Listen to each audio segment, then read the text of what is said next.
അബ്ദുൽ കലാമിനെ വിളിച്ച് അവതരിപ്പിക്കല. ചാൻസ് വേണ്ടിയും തെറികേട്ടും തെന്നിച്ചും തന്നെയാണ് എല്ലാവരും സിനിമാക്കാരായിട്ടുള്ളൂ.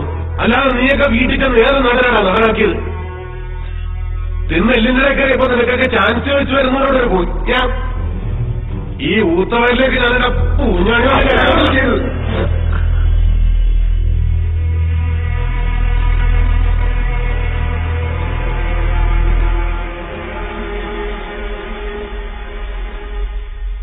ഇനി പറയണ സാർ, എനിക്ക് അഭിനയിക്കാൻ അറിയില്ലേ?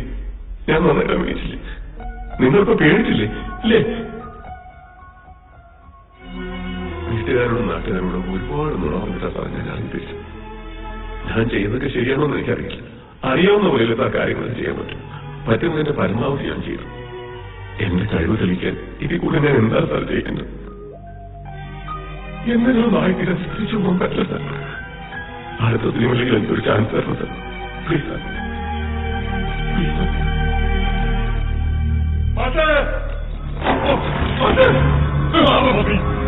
പോലീസ്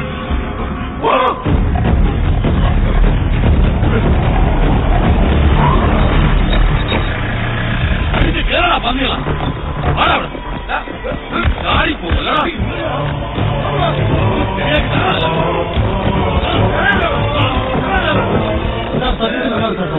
ആരാണ് താങ്കൾ തട്ടിക്കൊണ്ടുപോയത്? താങ്കൾ തട്ടിക്കൊണ്ട് പോകുന്ന കാരണം ഇത് പണം വാങ്ങാനുള്ള ശ്രമമായിരുന്നു സാർ. ഇതിലേക്ക് സിനിമ ബന്ധമുണ്ടോ സാർ? താങ്കൾ ഒന്നും പറയാതെ പോകുന്നത് സാർ? എനിക്കൊന്നും പറയാനില്ല സാർ. ഒരു റിട്ടേൺ കംപ്ലൈന്റ് വേണമായിരുന്നു. എനിക്കൊരു കംപ്ലൈന്റും ഇല്ല. തട്ടിക്കൊണ്ടുപോയതിൽ താങ്കൾക്ക് ഒരു പരാതിയില്ലെന്നാണോ? എന്നെ ആരും തട്ടിക്കൊണ്ടുപോയിട്ടില്ല. എങ്കിലല്ലേ പരാതിപ്പെടേണ്ട ആവശ്യമുള്ളൂ. വഴിയെടുക്കും സാർ. തന്നെ തട്ടിക്കൊണ്ടു പോയിട്ടില്ലെന്നാണ് ശ്രീകുമാർ പറയുന്നത്. അപ്പൊ പ്രതികളെന്ന് കരുതിപ്പിടിച്ച ഇവരെ എന്ത് ചെയ്യും സാർ? ഒഴുകി തിന്നും. ഇറങ്ങി വരുമല്ല. അയാൾക്ക് പരാതി പിന്നെ നമുക്കാണ് സുഖം. ഇറങ്ങി വേണമല്ല.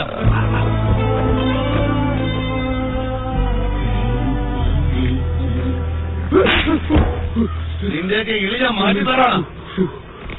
എന്തെങ്കിലും ഒരു കേസിൽ നിന്നെയൊക്കെ എന്റെ കിട്ടും. കുറിച്ച് വെച്ചോളാം. അതെഴുതോ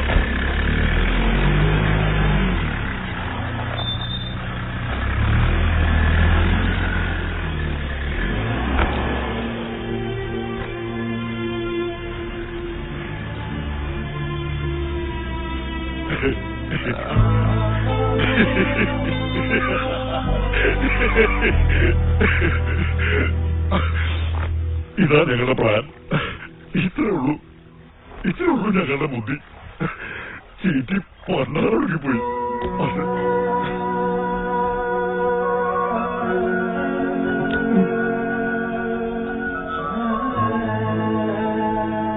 മാഷ് കണ്ട് പഠിച്ചതല്ലേ? വിശക്കുമ്പോ തിന്നണം, കിടക്കുമ്പോ ഉറങ്ങണം. അത്രേ ഉള്ളൂ ഞങ്ങൾ. മാഷിന്റെ ആഗ്രഹമൊന്നും നടത്തി തരാൻ ഞങ്ങൾക്ക് പറ്റിയില്ല. നിങ്ങൾ വിട്ട പണമൊക്കെ മുകളിലിരിക്കുന്നവൻ കാണുന്നുണ്ട്.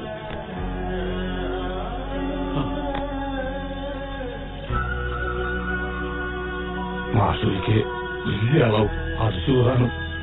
അപ്പൊ ഞങ്ങളെ കണ്ട മറക്കാതിരുന്നാ മതി. കാണുമ്പോ ഒരു സ്ഥലം അത് മതി. പോകേന്ന് മാഷേ.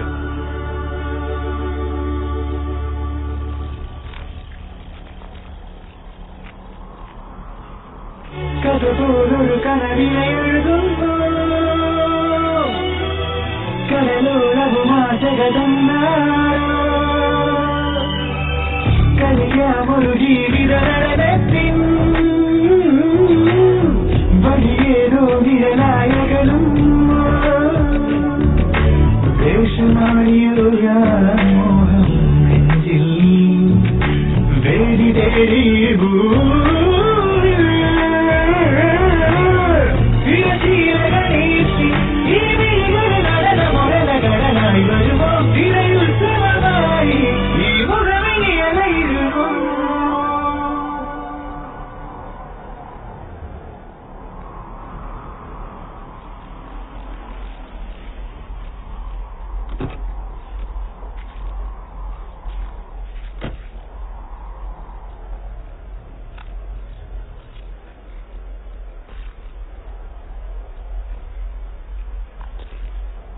ചിലപ്പോൾ കഥയും കഥാപാത്രങ്ങളും അന്വേഷിച്ച് ഞങ്ങൾ സിനിമക്കാർ ദിവസങ്ങളും ദൂരങ്ങളും സഞ്ചരിക്കാറുണ്ട്. മറ്റു ചിലപ്പോൾ കഥാപാത്രങ്ങൾ അപ്രതീക്ഷിതമായി നമ്മുടെ മുമ്പിലേക്ക് എത്തും. ചാക്കിൽ കെട്ടി ദൂരേക്ക് വലിച്ചെറിഞ്ഞ വളർത്തുപൂച്ചയെ പോലെ, താനെന്നെ വീണ്ടും കണ്ടുമുട്ടിയ പോലെ. സാർ, 1000-ൽ 1-2 പേർക്കാണ് അഭിനയിക്കാനുള്ള കഴിവ് കിട്ടുക. അതിൽ എത്ര പേർ നടന്മാരാകാറുണ്ട്? അവരിൽ ആരൊക്കെ സിനിമയിൽ എത്തിപ്പെടുമെന്നും എത്തുന്നവരിൽ എത്ര പേർ നിലനിൽക്കുമെന്നും ആർക്കാണ് പറയാനാവുക? മോഹൻ, നിങ്ങളുടെ ജീവിതം ഒരു സിനിമാ കഥ പോലെയാണ്. അതിന്റെ ക്ലൈമാക്സ് എങ്ങനെയായിത്തീരുമെന്ന് കാലം തന്നെ തീരുമാനിക്കട്ടെ.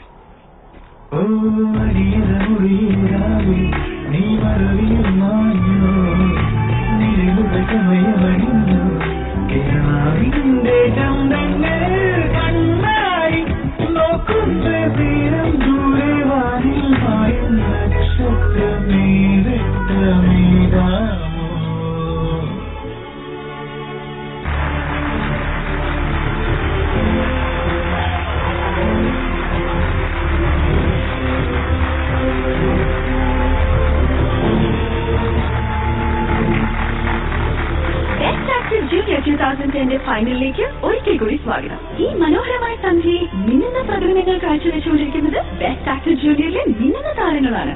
10 റൗണ്ടുകളിലെ വാശിയേറിയ പോരാട്ടത്തിനൊടുവിൽ ഫൈനലിൽ എത്തിച്ചേർന്നിരിക്കുന്നത് 4 മത്സരാർത്ഥികളാണ്. അതിൽ 3 പേരും തങ്ങളുടെ ഗംഭീര പ്രകടനങ്ങൾ കാഴ്ചവെച്ചു കഴിഞ്ഞു. ആരായിരിക്കും ബെസ്റ്റ് ആക്ടർ? ജഡ്ജസിന്റെ കൺഫ്യൂഷൻ കൂട്ടാനായി ഇത് അവസാന പ്രകടനവുമായി വേദിയിലേക്ക് എത്തുന്നു Abhijith. Let's welcome Abhijith on stage.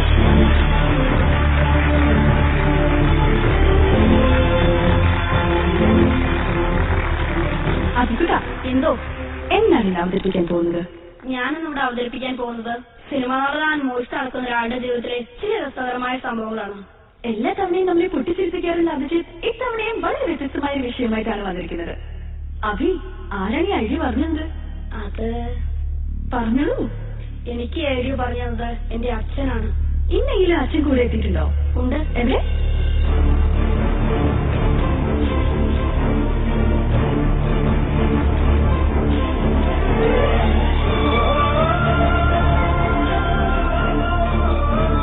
ഏറ്റവും കൂടുതൽ പിന്തുണ നൽകി പോകുന്ന അവരുടെ അച്ഛൻ ഇന്നാദ്യമായി മകന്റെ പ്രകടനം നേരിട്ട് കാണാൻ നമ്മുടെ സ്റ്റുഡിയോയിൽ എത്തിയിട്ടുണ്ട്. Let's give him A loud round of applause.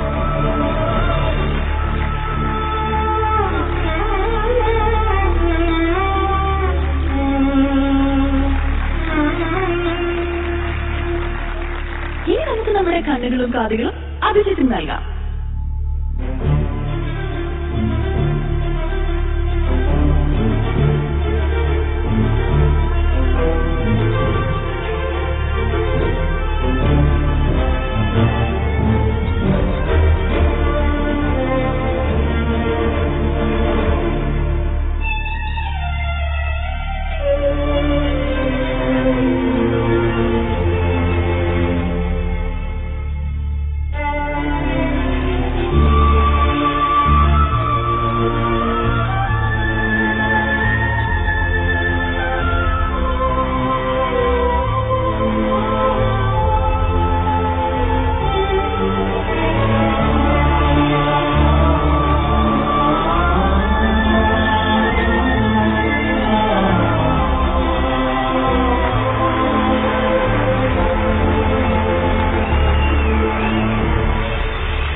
വിധി പ്രഖ്യാപിക്കുന്നതിനായി നമ്മുടെ പ്രിയപ്പെട്ട വിധികർത്താക്കളെ വേദിയിലേക്ക് സ്വാഗതം ചെയ്യുന്നു. Second runner-up is Irfan Kamal.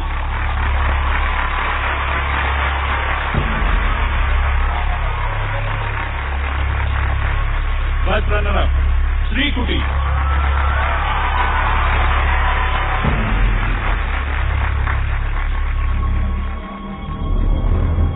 Best Actor 2010 goes to... Yes, it's Abhijit.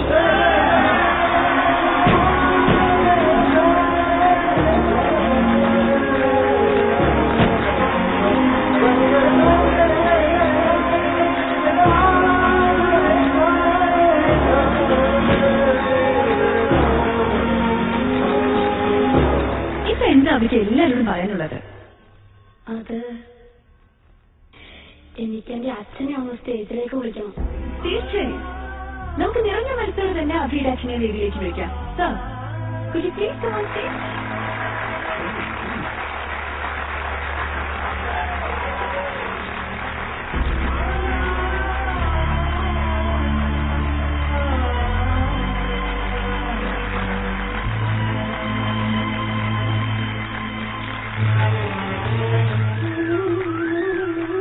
Sir, please.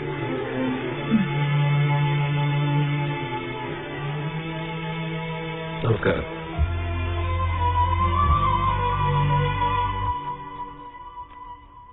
ഇതിനേക്കാളും വലിയൊരു വേദിയിൽ ഇതിനേക്കാളും വലിയൊരു സമ്മാനം വാങ്ങണമെന്ന് ആഗ്രഹിച്ച ആളാണ് ഞാൻ.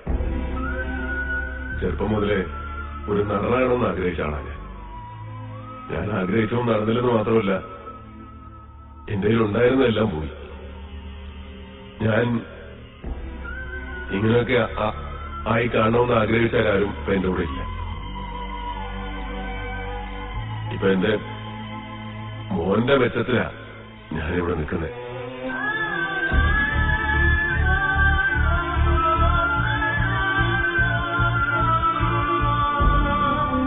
എന്റെ സ്വപ്നങ്ങളൊക്കെ ഇവനെ കൂടെ ഞാൻ നേടിയെടുക്കും.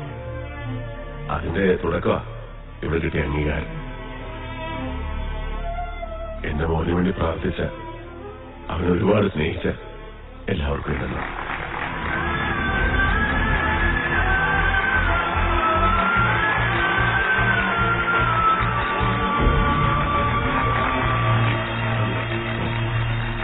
കൺഗ്രാജുലേഷൻസ്. നന്നായില്ല. അപ്പൊ ശരി.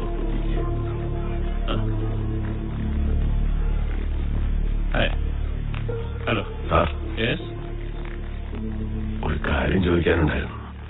പറഞ്ഞോളൂ. സാർ, അത് സാറിന്റെ പുതിയ സിനിമയില് എനിക്കൊരു വേഷം.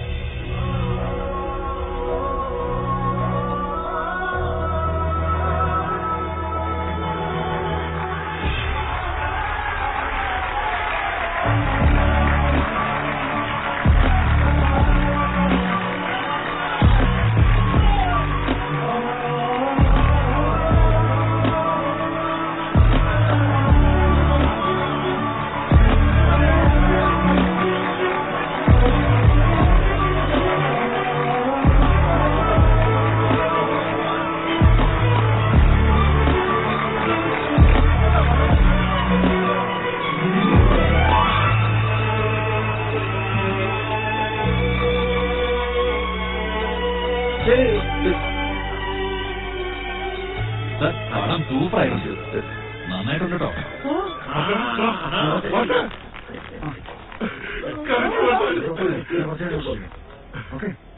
ഞാൻ വിളിക്കാം ശരി. കൊണ്ട് പോയിക്കോളൂ.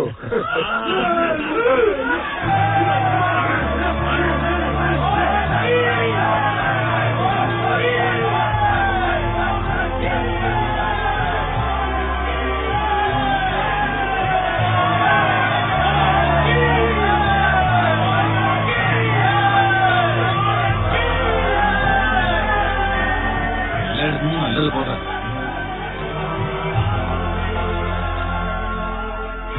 അങ്ങനെ സാറിന്റെ അക്കൗണ്ടിൽ വീണ്ടും ഒരു ഹിറ്റും പുതിയൊരു താരവും. ആരും ആരുടെ അവകാശികളല്ലോ. കഴിവും പരിശ്രമമാണ് ഒരാളെ ആരെങ്കിലും ഒക്കെ ആക്കിത്തീർക്കുന്നത്. അയാൾക്ക് കഴിവുണ്ടായിരുന്നു, നന്നായി പരിശ്രമിക്കുകയും ചെയ്തു. അതുകൊണ്ട് നെഞ്ചുറപ്പോടെ അയാളെ ചൂണ്ടി നമുക്ക് പറയാൻ കഴിയും അതൊരു നടനാണ്.